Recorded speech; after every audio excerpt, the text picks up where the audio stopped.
What's up guys, it's me Jeremy. League of Legends is not the game it was 5 years ago when it launched, and over time it's gotten a lot better, mainly due to the changes Riot has made to the game as a whole. As we count down the top 10 best changes ever to League of Legends, we'll be measuring these by their effect on the entire experience of the game as a whole. Let's get started. At number 10, it's Team Builder.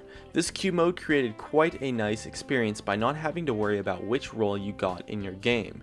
Being able to secure whatever role you wanted to practice things out or test a new strategy really made the whole experience a lot easier and led to a lot less toxicity, not having to deal with the bad parts of champion select, and led to better games overall. I often find myself resorting to Team Builder over any other normal game queue, since it's great for practicing and has a lot higher chance of being a decent game. The Team Builder experience is really good, and as a ranked Team Builder mode is approaching, it's cool to see the potential of this queue mode.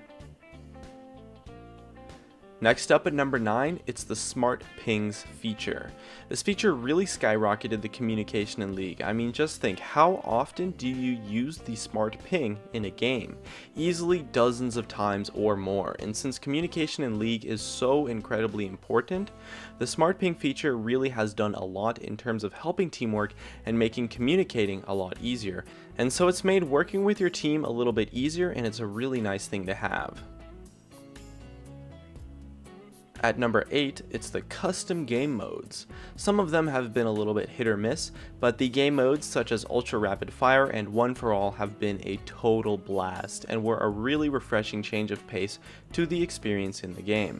Tons of fun were to be had in those game modes, and although they weren't around all the time, there's some pretty interesting ones that have come out over the years, and I'm sure there's some more awesome ones in store for us as well. And at number 7, it's Spectator mode. Being able to spectate people has done quite a lot for the content creation community, as well as it's improved the competitive camera work by a lot. Back then, you would actually have to play in a custom game with 6 players on each team if you wanted to spectate a game, and it was super buggy, and quite often the 6th player that was spectating might actually die and have an effect on the game. In addition, being able to spectate your friends is really awesome, especially when you're waiting for them to finish their game, so it's just a really awesome feature to have overall. At number 6, it's the addition of the new jungle items. The new jungle items that interact with Smite have resulted in pretty much the most diverse jungle of all time. It's worked wonders and has made it so that a boatload of champions are now viable in the jungle, and has really improved the jungle experience as a whole. In addition, the items are just super good, and the way that they interact with Smite is so cool that it's really made the jungle a lot more interesting and a lot more dynamic, and it really fixed a decent amount of the issues involving the jungle previously.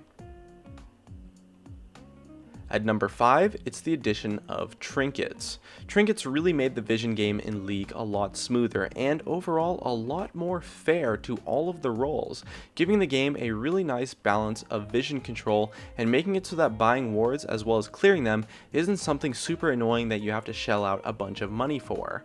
Having the trinket is super convenient and made the game involve a lot less face checking, and so I think it made it a lot more fair for everyone. And at number 4, it's the addition of Sightstone and the support gold items.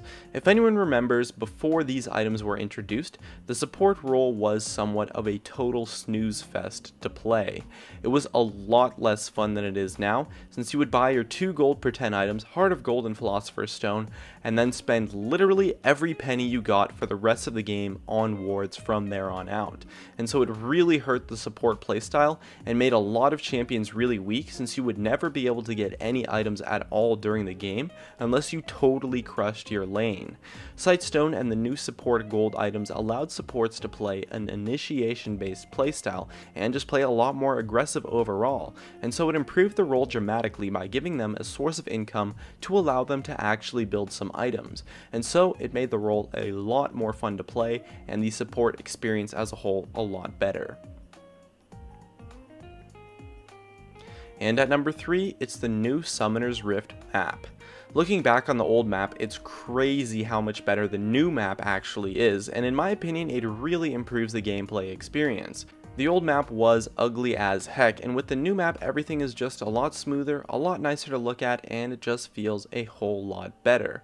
Not to mention how the new map has improved content creation quite a bit, as well as the changes to things like the bushes and walls that came with the new map that overall improved the gameplay experience reasonably well. At number 2, it's a change that hasn't really gotten too much attention, but it's the opening of the Riot Games API. Now, for those of you who don't know what the Riot API is, it's essentially all of the stats and data involved with League, and a while back they made all of that information public, and it's what makes fan sites like LOLKing, op.gg, champion.gg, and a boatload of other websites possible. Before the API was released, almost all of these sites either didn't exist and were impossible to make, or were extremely inaccurate and fairly poor creations. It really has allowed the community to flourish as a whole, and those sites add a lot to the League experience and really improve the high-level analysis of League as a whole. And at number 1, it's the addition of the Howling Abyss ARAM queue mode. Back in my day, we had to play ARAM on Summoner's Rift in a custom game. It sucked and was essentially irrelevant. The ARAM queue mode, however, is a total blast and is such a fun time to play in, and is the premier casual game mode for League. Being able to actually queue into the mode made the whole experience loads better and stopped a lot of the dodgers and trolls that really ruined the game if they got a bad champion. The new map made the ARAM game mode tons of fun as well, and really gave us an awesome alternative to Summoner's Rift, and finally gave us a nice, relaxing, and safe way to play League without really having to worry about ragers or worrying about playing super well. And it's really just super fun to play, and at least for me personally has really improved the League experience a ton. And so it takes my number 1 spot as the best change of all time to League of Legends. And that just about wraps it up. If you enjoyed the video, make sure to tap that like button, as well as you can subscribe for some more awesome content in the future. And definitely check out some of my other videos on the screen too.